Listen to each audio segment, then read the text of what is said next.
Robert Stinnett served in the U.S. Navy 1942 to 1946. He left the military as photo mate first class. He joins us today as the author of Day of Deceit and a man who is, I am so honored to have on the show today. What an honorable man to take the history and challenge it of the United States and December 7th, 1941, Pearl Harbor Day. Thank you so much, Mr. Stinnett, for joining us in the Power Hour today. It's my pleasure, Joyce. Wow. I want to go back because of the fact that there are a lot of children that may not know about Pearl Harbor. And before we go into your story, if you don't mind, I'd like for you to tell the story of the way we are told that Pearl Harbor happened on December 7th, 68 years ago today. What was the prevailing story that we were supposed to believe? Well, the original story in 1941 was that Japan made a sneak attack on us at Pearl Harbor without any advance notice, and it was a complete surprise to the United States. But and I believe that. At the time, I was in high school, and that was in December 7th, 1941. By December 1942, I was in the U.S. Navy, and again, all through the 4 years of war, we were never told that there was another aspect to Pearl Harbor, that it was not a sneak attack. We know I'm just so honored that you're on our show today because you could be anywhere talking about this, and I really appreciate that you've agreed to be here on this day, like they say, that will live in infamy. Your story will live in infamy also. Now, you're a former American sailor. You earned 10 battle stars, the Presidential Unit Citation. You were a photographer during your service years, and somehow you began to be interested in Pearl Harbor. And what was your leaning to look beyond the prevailing story, just like a lot of people have looked beyond the prevailing story of 9/11? I believed the sneak attack until I read a book in 1982 called At Dawn We Slept. And in that book, there was sort of a throwaway line that the U.S. Navy had a monitor station at Honolulu, or in the Navy Yard at Pearl Harbor, which is in Honolulu, that they were monitoring the Japanese Navy's radio frequencies. Well, that was the first time I had heard of that. It was all a big secret during World War II. We were never told that. Well, I was in photo intelligence, but not in communications intelligence. So what this book said, that the U.S. Navy cryptographers were listening in to the Japanese fleet prior to Pearl Harbor. Well, that was a major story to me. I worked at the Oakland Tribune at the time and suggested to the editor that we investigate this, and he agreed, and I went to Pearl Harbor, filed a FOIA, that's a Freedom of Information request with the Navy, to see this monitor station, and the Navy granted me that privilege, and which I did. I met the cryptographers who told me about how they were listening in to the Japanese carrier fleet as it approached Pearl Harbor, and the submarines that were also part of the attack. How many U.S. lives were lost in the attack on Pearl Harbor?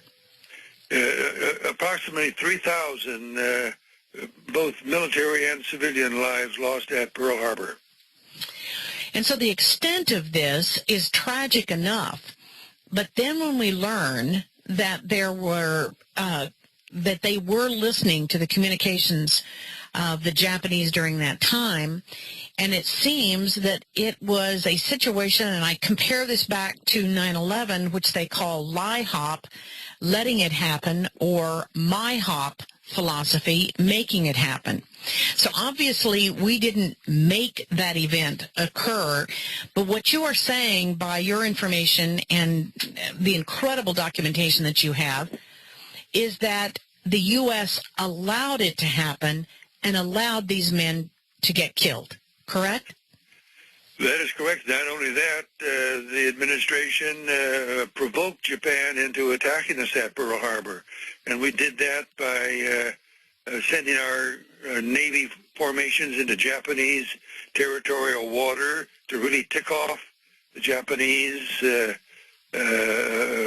far-right people in Japan. And this is what brought on the war. Also keeping our fleet based at Pearl Harbor. That was to lure Japan to attack us there. And as a result of that, well, it sounds like it's even more of the make it happen philosophy, that they created the environment to do this. Now, of course, everybody's going to say, now, wait a minute. Why in the world would we want to allow our own soldiers to be, or our sailors to be killed? Why would we allow this to happen? Why would we want to encourage Japan? And the reason is? Well, the reason, this was a backdoor approach to getting into war with Germany. President Roosevelt felt that Germany, with their massive industrial output, was the real danger to America, and not Japan. But Japan had signed a mutual defense treaty with Germany and Italy, which was called the Axis powers, and in 1940, in September 1940. And the treaty called for one of the Axis powers, if they were attacked or got into a war, then the others would come to the aid. So President Roosevelt used this treaty to get Japan to provide the nexus for getting us into the war. Our merchant ships and destroyers that were helping Britain in 1941, prior to Pearl Harbor, were being sunk by German submarines, but that did not inflame the American public. And in fact, about a month and a half before Pearl Harbor, the USS Reuben James was sunk by a Nazi submarine off Iceland, but it was just a ho-hum affair. And it wasn't until we had this sneak attack on Pearl Harbor that united this country like it's been never united before. Well, the opinion polls in the summer of 1940 indicated that a majority of Americans did not want the country involved in Europe's war.